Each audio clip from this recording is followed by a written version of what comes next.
Alam mo ba na ang pinakakakaibang bank robbery sa kasaysayan ay naging dahilan ng pagkakakilala sa isang psychological phenomenon? Noong August 23, 1973, pumasok si John Eric Olson sa Credit Banken sa Stockholm na may dalang machine gun.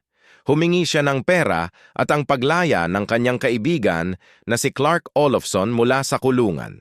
Ginawa niyang hostage ang 4 na empleyado ng bangko sa loob ng 6 na araw. Pero ang nangyari ay hindi inaasahan ng lahat. Ang mga hostage ay nagsimulang protektahan sina Olson at Olofsson laban sa pulis.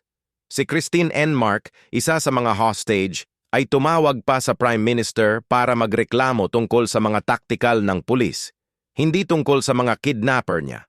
Pagkatapos ng 6 na araw, ayaw pa ng mga hostage na magpatunay laban sa kanilang mga captor. Ang kababalaghang psychological bond na ito ay naging dahilan ng pagkakakilala sa term na Stockholm Syndrome.